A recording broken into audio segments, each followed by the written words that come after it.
Affinity have made some huge updates since its launch. And in my opinion, these updates aren't just AI features that we'll never use. These are huge improvements with us, the creators, in mind. Let's dive in. The first major one is brand kit integration. Okay, to get brand kits, I'm just going to go up to help and type in brand kits. It is under window, Canva brand kits. And it pops up in this UI box here. Now, if you don't use Canva or brand kits, you won't see any in here. But this is essentially the same brand kits that you'll find in Canva. Here's my brand kit in Canva with all my images and my logos. This is designed to keep everyone on brand so they use the same assets no matter where they are. If I go to my actual brand kit in Affinity, Will Patterson Design Kit, we've got all my logos. So we've got my green ornate logos that retrieves it from the brand kit. Boom, it's just here. It's in full vector form that you can see. And if I add an image in of myself, like from here, and I just drag it in, it'll add that image directly. And this is great because when you're working with a team who need to keep it on brand, or if you're a designer who needs to create brand assets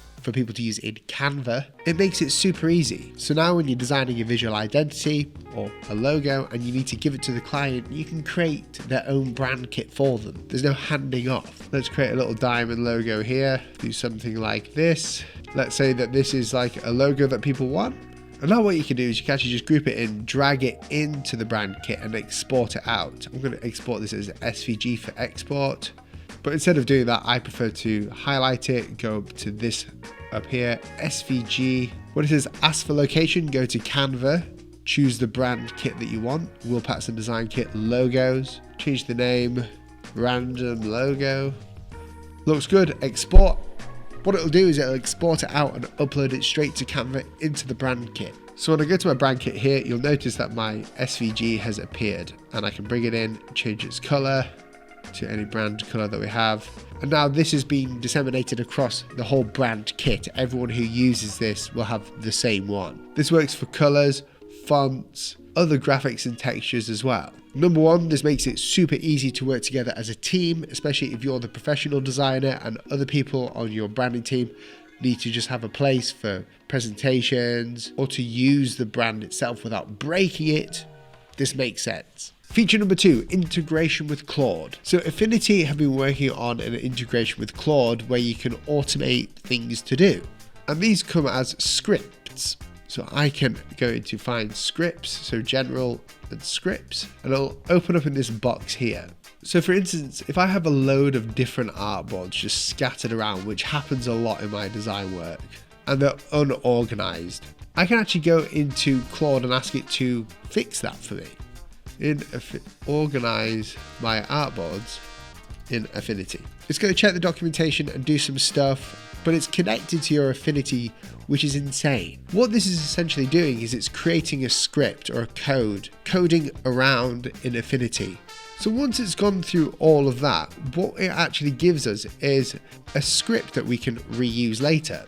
I've got this one here called Arrange All Artboards version 2. I'm just going to click it and it comes up with a box, and this is all AI. I want, let's say, 3 columns, 100 and 100 in spacing, press OK, and boom, it's organized all my artboards just like that, saving me so much time. This is what AI should be doing. Speaking of updates, my office just got a brand new update. FlexiSpot reached out and asked if I would like one of their new Lotus swivel recliner chairs. And I couldn't help but say yes, because having one of these chairs in my studio means a lot. I can relax now. The Lotus Standard comes in loads of different colours as well as premium versions. It's got an adjustable recline, full body support, it's massive, you can really sit in it and be comfortable. And it's pretty ergonomic as well. So whether you like to sit normally or even fully recline back with your feet rest, it's very comfortable. One thing I really appreciated in the recliner was on the left hand side, there is a storage compartment. I don't know what I'm going to put in there yet, but I might put in some pencils. For me, I'm using it for when I'm drawing or just doing some emails and I don't want to be sat at my desk, because believe it or not, this isn't just a set, this is my real desk where I do all my work. But it's great for anyone who wants to sit back and watch TV, play games, or even read. But my favorite feature by far is that it's got a rocking mechanism in it too. So not only does it recline, swivel, it rocks. If you want more information about FlexiSpot's Lotus, then go ahead and click the link in the description below. Thanks FlexiSpot for sponsoring. Back to the video.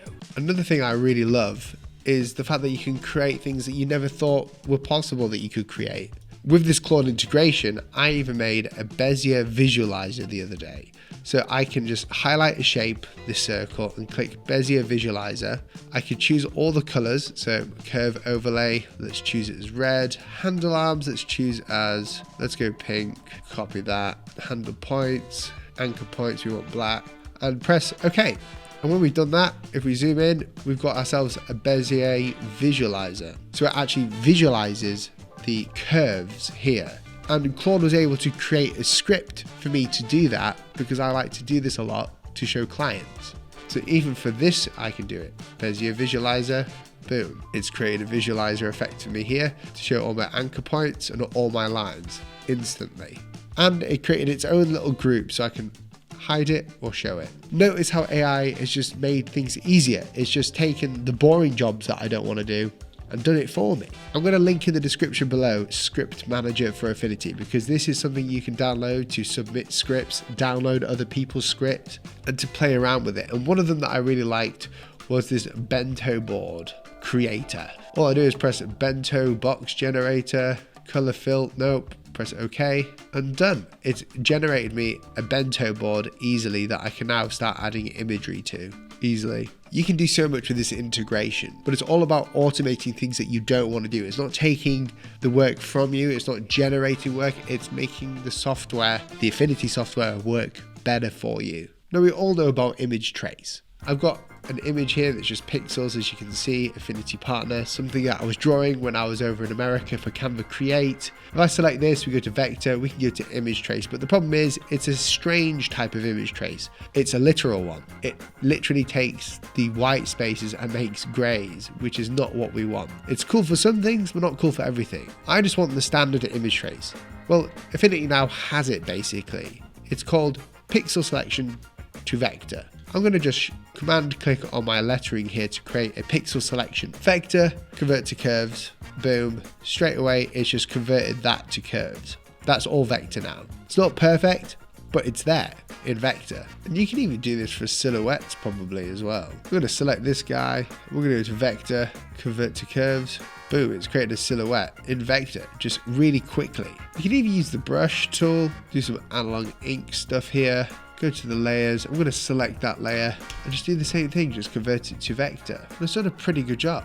So that's just another update that I really appreciate. We now have a vector blob brush as well. If we just hold down on this blob here, there we go, we got a blob brush. It works just like how you'd expect it to work, which is just nice to have. And also a lighter UI. Command comma, go to user interface. We can choose UI style to be light, which is really nice now for anyone who loves the light user interface. There are so many more updates that Affinity have brought out, but these are the main ones that I thought piqued my interest and would pique yours too. If you enjoyed the video, subscribe down below. Remember to share and let me know what updates you would like to see next.